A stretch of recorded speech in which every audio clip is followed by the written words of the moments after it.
Tech Co, le grand live du numérique sur BFM Business.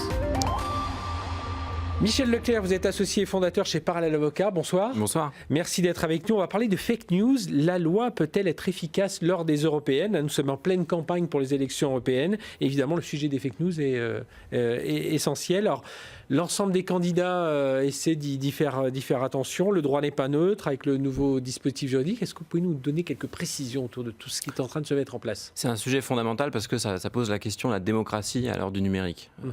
Faire une loi sur la lutte contre la manipulation de l'information, c'est le nom de la loi, c'est toucher à la liberté d'expression, c'est poser la question des enjeux de sincérité du scrutin, c'est faire œuvre aussi d'ordre public. Et donc, au cœur de tout ça, on a en fait une loi qui touche des sujets très sensibles. C'est pour ça qu'elle est très commentée, qu'elle est critiquée, qu'elle est parfois aussi louée. Mais on se rend compte que la vie publique s'est déplacée en ligne, que la révolution numérique, c'est pas seulement la révolution économique au sens des transactions permises par les plateformes, mais c'est aussi la révolution de l'échange d'informations. Et ces échanges d'informations, ils ne se font plus dans le monde physique, mais ils sont fondamentalement sur les plateformes. Sur les plateformes qui agrègent des contenus, publient des informations, relayent des informations publiées par d'autres, et c'est là que se crée l'opinion. C'est donc un enjeu clé pour le législateur qui s'en est rendu compte à la faveur de l'élection de Donald Trump ou du Brexit par exemple, qui est de se dire il faut essayer de civiliser cela, fixer des règles pour éviter qu'on diffuse impunément des fausses informations.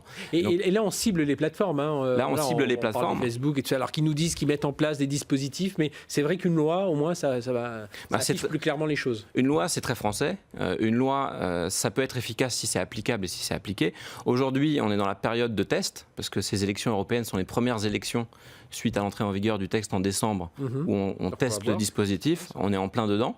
Il y a 3 piliers à cette loi. Le premier, c'est le renforcement des obligations d'information et de transparence des plateformes pendant les périodes électorales, c'est-à-dire 3 mois avant les élections, sur les auteurs des contenus, les personnes qui payent pour que les contenus soient diffusés et sur la manière dont les contenus sont classés et référencés sur la plateforme. Le deuxième pilier, c'est un pilier qui est procédural, c'est ce qu'on appelle le référé fake news, qui permet en fait à toute personne, un candidat, un parti politique qui est touché par une diffusion massive de fausses informations, de saisir un juge pour demander et éventuellement obtenir le retrait ou des mesures proportionnées pour faire cesser la diffusion de ces informations totalement fausses le concernant et qui pourraient avoir un impact sur la sincérité du débat public. Et le troisième pilier, qui lui est intéressant parce qu'il n'est pas seulement en période électorale, il est plus fondamental, il s'applique en tout temps pour ces plateformes-là, c'est celui de renforcer les obligations de transparence sur les algorithmes de classement. C'est, pour donner un exemple, contraindre Twitter à expliquer comment est classée l'information et comment, lorsque moi je me connecte sur Twitter, on fait en sorte de me pousser des contenus qui pourraient m'intéresser et quels sont les critères qui font que ces contenus me sont poussés et référencés. Ça veut dire que les acteurs concernés, ils se mettent en conformité, là, selon vous ? Aujourd'hui, ce qu'on a observé, c'est qu'il y a un certain mouvement de mise en conformité parce que si on se connecte aujourd'hui sur Twitter, sur Facebook par exemple, on voit qu'il y a à côté des posts et des vidéos qui relayent des propos politiques, un dispositif qui permet de signaler des informations fausses en France. Et ça, c'est clairement quelque chose qui a été prévu par la loi et qui montre que les opérateurs font, disons, des actes de mise en conformité. Est-ce que c'est une mise en conformité complète ? On verra. On verra si on a des référés fake news à se mettre sous la dent pour voir comment ça fonctionne.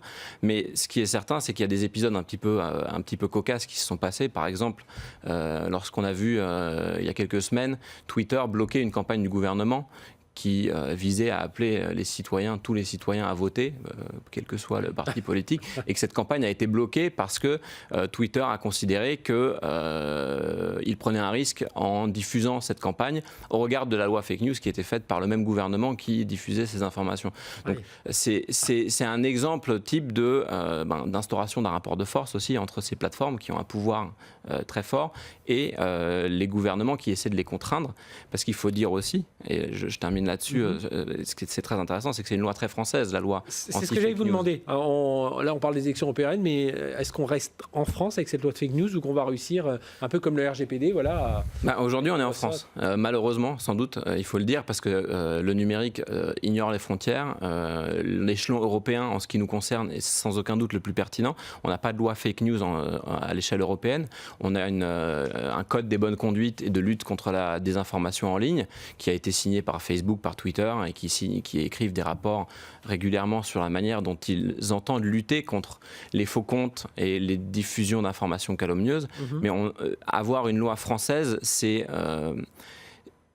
reconnaître que l'Union européenne n'a pas encore été en mesure de se mettre d'accord sur un cadre aussi général qu'a pu l'être le RGPD, et c'est aussi fixer des limites évidentes. C'est que si on a aujourd'hui des contenus qui sont diffusés par des comptes situés et hébergés hors de l'Union européenne ou même dans d'autres pays membres de l'Union européenne, ce référé qui permettrait théoriquement de faire retirer ces contenus au bout de 48 heures sera beaucoup moins efficace, parce qu'il faudra aller chercher dans ces pays membres des mesures d'exécution. Eh bien, en tout cas, voilà, cette loi, elle entre en vigueur. Enfin, vous nous en parlez. Et puis voilà, il y a quand même quelques exemples très concrets. Merci Michel Leclerc, donc associé fondateur du cabinet Parallèle Avocat. La loi sur les fake news, voilà, peut-elle être efficace lors des européennes? Eh bien, on suivra ça.